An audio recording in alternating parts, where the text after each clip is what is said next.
Afternoon mga kaibigan, buhay sa Agusan Mars na nakalutang sa tubig baha. So ito na yung ganap, ito na mga kaibigan yung update dito sa Tabuk sa amin mga kaibigan na side, sa amin na area mga kaibigan. Ito na, oh ayan, nakalabas na si lupa mga kaibigan, and sobrang saya ng mga kabataan mga kaibigan. Ilang araw na ilang hapon na yan mga kaibigan na ganyan kaingay yung dryer, laro yung mga bata, yung takbuhan mga kaibigan, kasi ilang month kasi mga kaibigan na hindi nakapaglaro sila, and then hindi sila nakapagtakbo mga kaibigan. Kaya ayan si King, oh, mayroong hinuhuli si King na isda mga kaibigan. Oh my, laro nga, uy. Ay, nanghuli si King mga kaibigan ng isda. Meron na? Dag mo na, kadaghan? Ayan, meron na palang huli si King mga kaibigan. Tinitingnan ni Dodong Junjun. So ayan yung mga kids mga kaibigan. Oh, grabe, against the light yung grabe kainit. So ayan. So thank you Lord. Kasi bumalik na yung lupa dito sa amin. Makapaglaro na ulit yung mga bata mga kaibigan. So ayan na yung nahupaan ng mga bahay mga kaibigan. And then dito tayo sa tubig pa rin sa Agusan River mga kaibigan, kasi nilagay namin itong bahay nga natin kasi sabi ko sa vlog ko mga kaibigan na ibibinta ko, pero nagpapasalamat ako kay God kasi hindi ko nabinta mga kaibigan kasi lumaki yung tubig, kaya hindi ko na muna yan ibibinta mga kaibigan habang hindi pa tapos talaga yung bahay, and then hindi kami makagawa ng tindahan na floater mga kaibigan. So, San Mars, ang ganda na po, ang tahimik na, hindi na maulan, hindi na po mabaha. So excited na lahat yung all mga kaibigan na makapagtanim na ng mais. Mag corn farm naman tayo mga kaibigan, ilang month na lang. So ayan na yung nahupaan na mga bahay dito sa Tikgon. Wednesday ngayon, prayer meeting namin mga kaibigan. So magsimba naman tayo mga kaibigan. Magbibihis muna ako para papakita ko sa inyo yung view talaga dito sa Tikgon mga kaibigan, sa ganap sa hupa na mga kaibigan. Salamat sa inyong suporta sa akin para makapunta doon sa simbahan mga kaibigan. So, happy prayer meeting day mga lahat na nagsuporta sa akin mga kaibigan. Kaya maraming salamat po talaga. Hindi ko po makakamit itong lahat, lalong-lalo na yung bahay ko, kung wala yung panunood ninyo mga kaibigan sa mga kaibigan, para hindi tayo maputikan. Nagawa siya ng latayan. So, ito yung dadaan natin papunta doon sa church mga kaibigan. So parang wala pa yung pastor namin. Ayan, oh, grabe yung mga bata mga kaibigan. Ayan, medyo maitim na yung camera natin kasi palubog na yung sikat ng araw mga kaibigan. Yung view dito sa Tikgon, Larutan.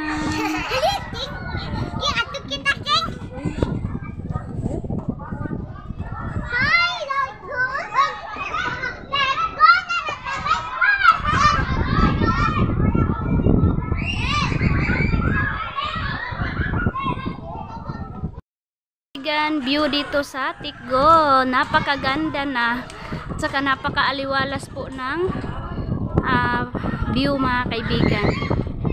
So, yan, good afternoon.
welcome dito sa baybay ng Agusan Mars mga kaibigan. Ayan, nandito tayo ngayon sa labas ng bahay kasi meron tayong trinabaho mga kaibigan.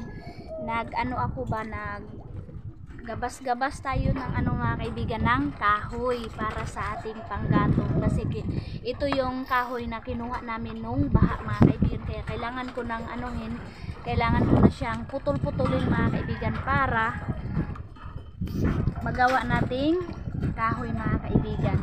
So ito yung ginagawa ko ngayon. Dito tayo ngayon mga kaibigan, putol-putol tayo ng kahoy. Kinuha natin sa Agusan River mga kaibigan. Ayan, ayos siya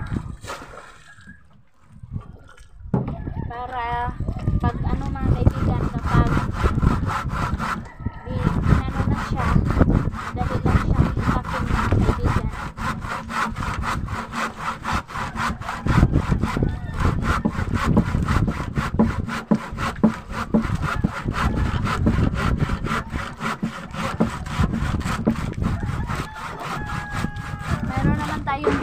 So kaso lang mayroong sira yung mga kaibigan kaya hindi natin magagamit.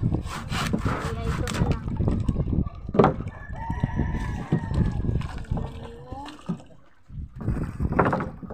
Gagawin natin.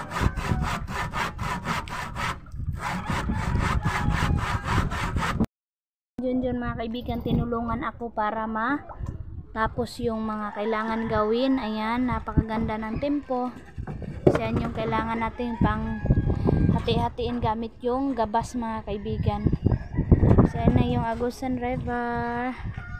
So ngayon na di mga kaibigan, nagkailaw na kami. Kaya sobrang tuwa namin mga kaibigan kasi makaano na tayo, makapag-charge na tayo and makapag-upload na tayo ng vlog.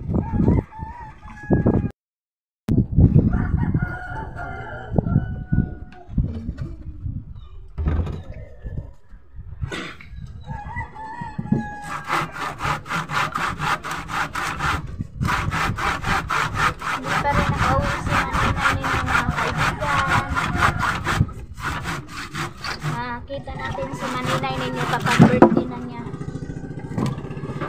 Uwi siya dito sa Agusan.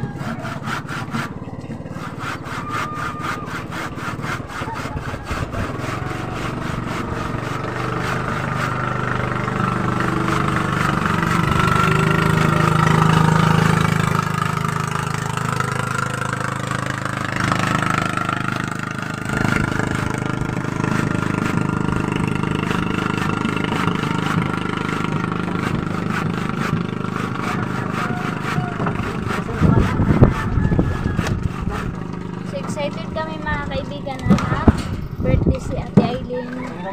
Kung ano yung mga handa niya mga kaibigan.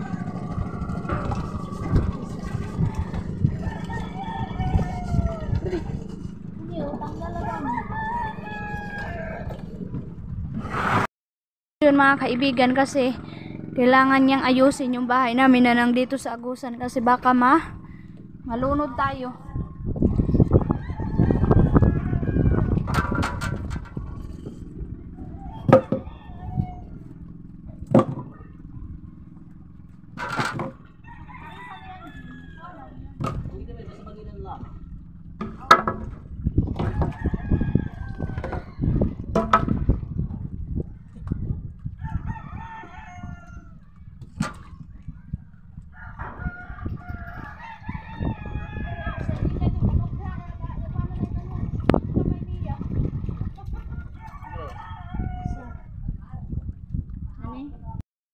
Grabe kaganda yung tanawin mga kaibigan sa Tabuk.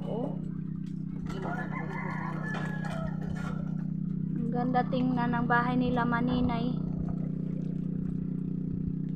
Labianan kasi hupa na. Thank you Lord kasi hupa na yung tikgon.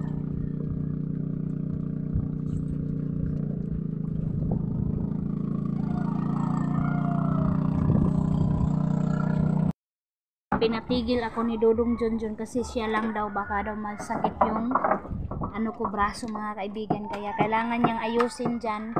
Mag ano siya, lalagay siya ng labahan ko dito kasi kapag doon mga kaibigan sa atbang sa bahay namin napakainit. Tapos dito ano siya pag alas 2 po ng hapon, maganda na po dito, hindi na po siya mainit. Ayan, nakikita nyo naman. Kaya dito kami magawa ng labahan mga kaibigan sa Agusan River mga kaibigan. Kaya ayan yung ginagawa ni Dodong Junjun, maglinis muna siya dyan. Ganito yung buhay namin dito kapag nakalutang ng tubig mga kaibigan. Kailangan mo talaga mag-prepare kung ano yung mga kailangan. So ganyan siya. Oh, daming mga basura mga kaibigan na pupunta dito sa mga ano namin, sa bamboo namin mga kaibigan. Kaya kailangan always ka maglinis, always mo kinukuha, magkuha ka ng mga lupa mga kaibigan na malalagay dyan sa bamboo, like yun mga kaibigan, mga water lily. Kaya mahirap mga kaibigan. Pero sama na siya uy. Pero nagpapasalamat kami kay God mga kaibigan, kahit papano ganito yung buhay namin dito, okay naman yung health namin.